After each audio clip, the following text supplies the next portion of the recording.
Good day, students. This is Mrs. Baxter, and we are introducing you to map reading today, and we are looking also at the use of maps and photographs in geography. Let's get straight into our objectives for our lesson.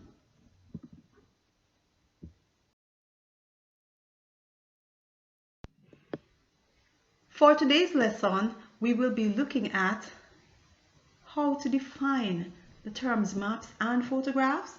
We'll also be trying to distinguish among different types of maps, describe the uses of photographs, recall types of photographs, and develop a logical argument to explain the importance of both maps and photographs. Let's get into it.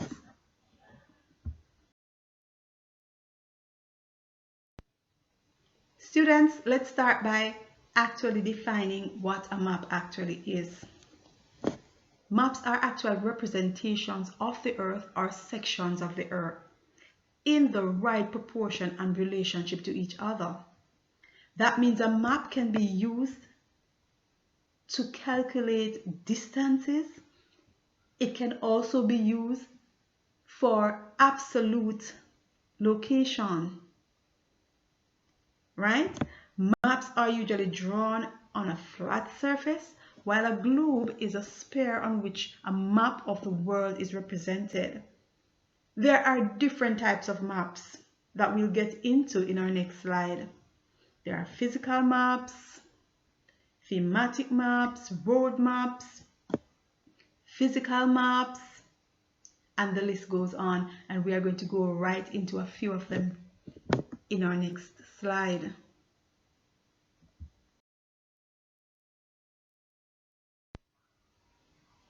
Let us start by looking at economic maps. An economic map looks at economic activities within a country or a region. This means it will feature agricultural activities, manufacturing, mining, among other economic activities. Let us look at what the map actually looks like, an economic map that is.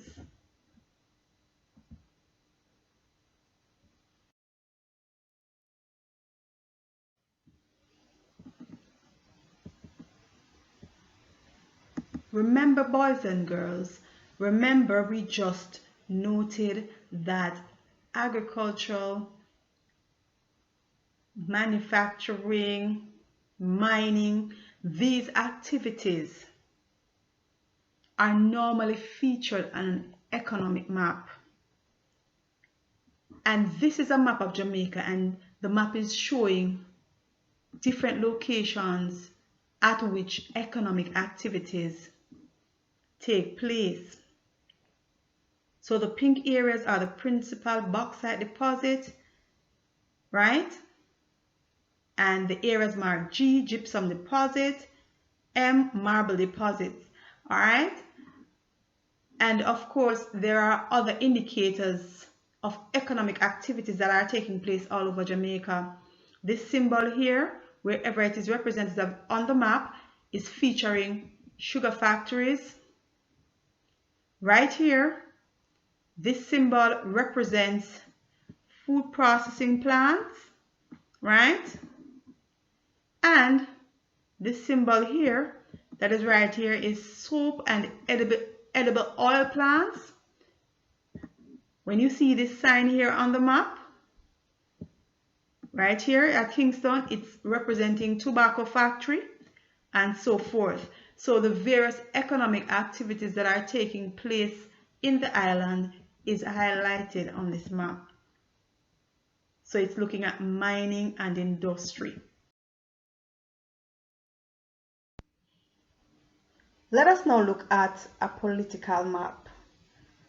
Political maps are really made to show governmental boundaries, right? Whether it be nations, states, counties, in our case in Jamaica, parishes, cities, and towns, right? And there might be some physical features shown on the map, such as rivers, streams, and lakes. Let us now look at what a political map actually looks like.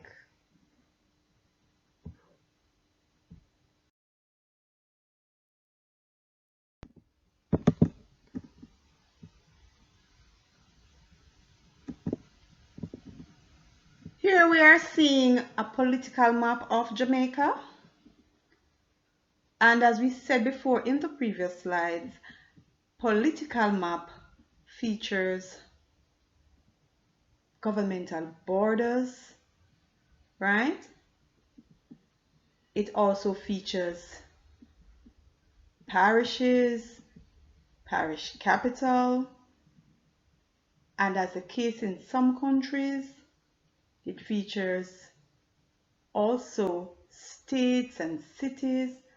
So that's exactly what a political map would feature. So here we have a political map of Jamaica that is featuring the different parishes and their capitals.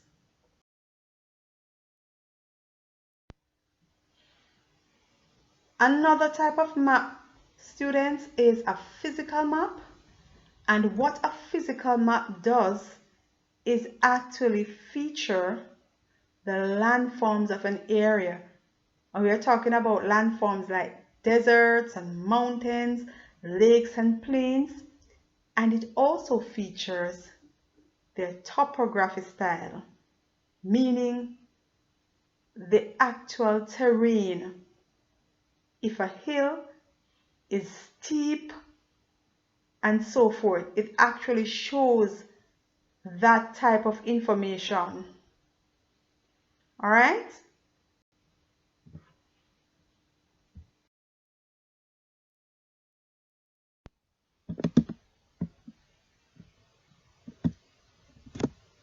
Here we have a physical map, boys and girls of North America.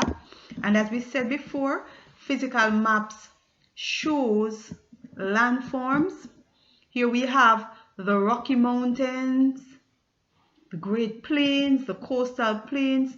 So these different landforms within North America and where they are located in North America is really featured on the physical map.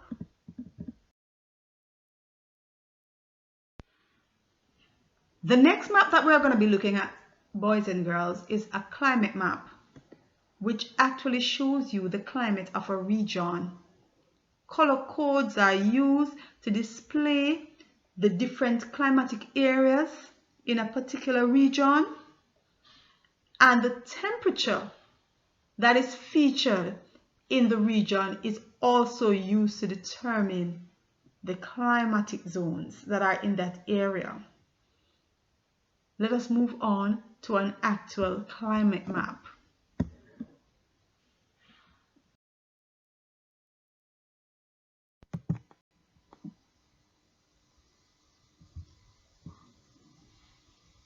Here we have, boys and girls, two maps. To my right, the map of Jamaica, which is a climate map actually, and a climate map of North America. The climate map of North America has color-coded different regions to reveal whether they are very cold, whether they are cold, mixed humid, hot, dry. So the different states have been color-coded, and regions really have been color-coded to reveal the type of climate that is featured in that area. Over to my right, the map of Jamaica is actually featuring the different rainfall that is experienced in different regions, right? And how many millimeters of rainfall is actually revealed using color codes, right? So these two maps are examples. Students, we are now moving on to photographs. And you might want to know what an actual photograph is. A photograph is an image of an object that is recorded on camera and then on paper. And photographs are of three types. There are horizontal photographs, and these photographs are normally taken from the ground when the camera is at the same level as the object that is being photographed. There is also oblique photographs, and these photographs are taken when the photographer is standing on elevated ground, above ground level, and hold the camera towards an angle on the lower ground. There is also vertical photographs. These photographs are taken from the aircraft with camera directly above the object, pointing vertically to the ground. Now, why are photographs important? Photographs are read, translated, and measured to explain the meaning of objects that are identified on the photograph. Photographs reveal reliable information about the natural or cultural features within the environment, right? And we interpret and read photographs in a particular way, right? We determine the title of the photograph. We estimate the time and season that is being depicted by the photograph.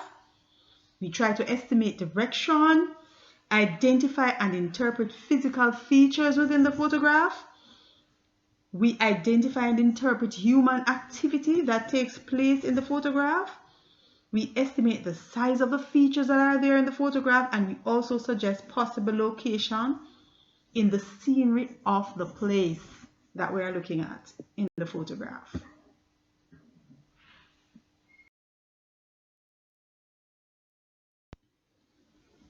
Students, photographs are very useful and important. They are actually read, translated, and measured to obtain reliable information. And this information is about the natural or cultural features within the environment.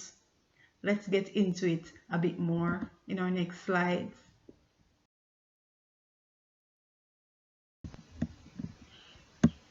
Okay, students, you were asked to complete some questions that were based on aerial photographs and actual map reading. All right? You were given this question last week to do this activity actually. Here's an aerial photograph of central London and a map of central London.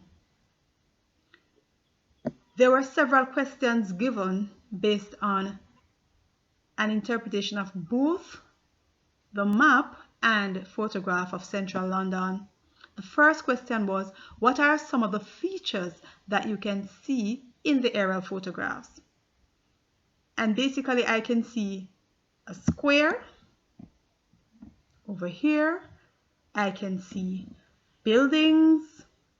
I can see roads. And I can see trees. Trees are here. Here are the buildings, right? The second question is, what are some of the things that you cannot see in the aerial photograph? Well, I actually cannot see the road signs, and I know the roads have signs. I cannot see any neon signs, the large signs. I cannot see the color of the buildings or the type of trees that are in the photograph, right? These are some of the things I can't see. Question 3, what is the large building called? Right here where there is question 3. Now, this large building, based on the map, this large building would be here, so it's Victoria Place Shopping Center. The next question is, suggest an activity that you can do in this building. It's a shopping center, so persons could go shopping, they could go dining, they should be able to conduct businesses there as well. The next question for 4 is to suggest an activity that you can do in this building? Okay, we went through that already. What is the name of the road marked on the map? That's question 5. The name of the road marked on the map right here. Let's go to our map to see actually where this road is. Here it is right here. It is Rochester Row. Rochester Row is that road, right? You're supposed to answer the questions by looking also on the map, right? That's Rochester Row. Question 6. What are the objects marked at 6 right here? What are these objects right here?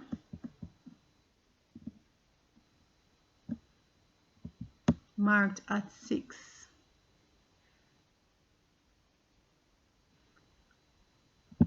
Right there is Hugh Muse, I'm sorry. It's Hugh Muse. So the objects there would actually be, I'm seeing the arrow pointing right here. So it may actually be an apartment complex, housing solution, right? At 6.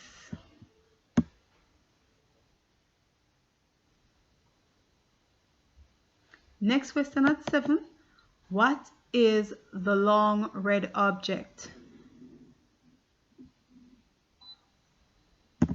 And that is right here. What is this long red object? Let's consult our map. This long red object, based on our map,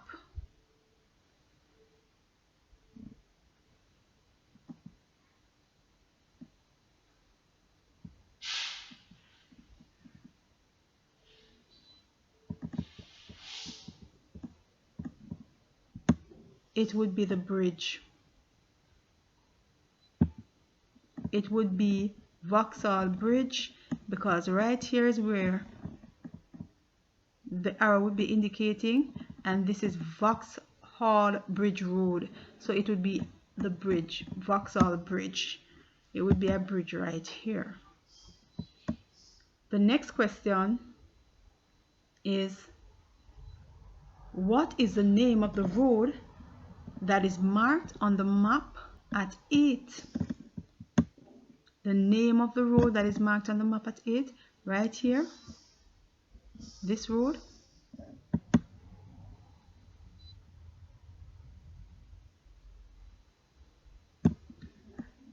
It is Belgrave Road. Belgrave Road is right here. So those are the responses to the questions, and you can respond to those questions only by actually utilizing both the photograph and the map.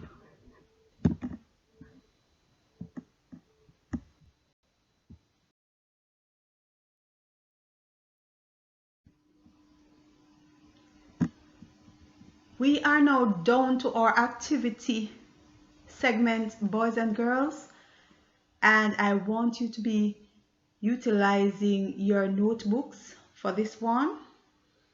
Here we have a map of Halfway Tree vicinity to our right, and a photograph, an aerial photograph that is, of Halfway Tree to the left.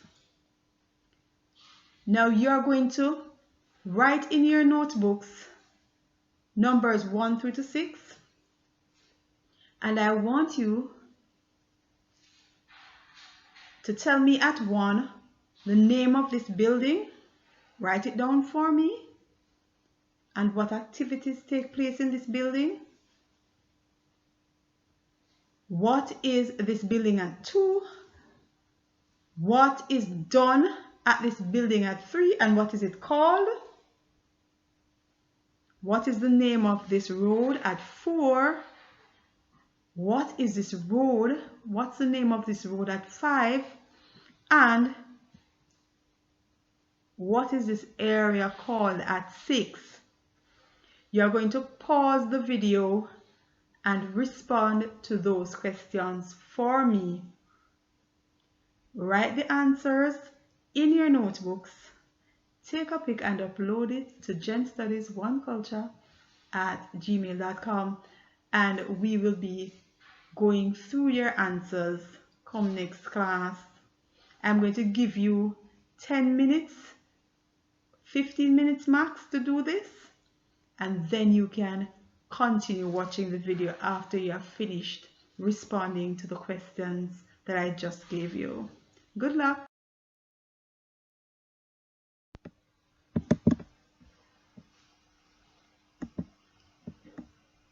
We are down now to your second activity, boys and girls, and I want you to take careful note of the descriptions given in the previous slides on types of photographs, how they are taken, and you are going to now do your research and copy and paste pictures representing different types of photographs. I want a picture of a vertical photograph, and you're to label that photograph as vertical photograph, and put the image below it. Label another image horizontal photograph, which is an horizontal photograph, and paste that image below the label. I need an oblique photograph as well, and you are going to label the oblique photograph, right? All of this can be done as a Word document or a Google Doc. Put your name and your class and your teacher's name on the document, and also upload that to genstudies1culture@gmail.com. I want you also to put in your Word document an image of a thematic map and a road map, and label these images thematic map and road map, and give also a definition of what a thematic map is and a road map. All right, so you're to do 2 different activities in activity 2. You're to give me an image of a vertical photograph and label it, an image of an horizontal photograph and label it, an image of an oblique photograph and label it. Give me also an image of a thematic map, label it, as well as define what a thematic map is.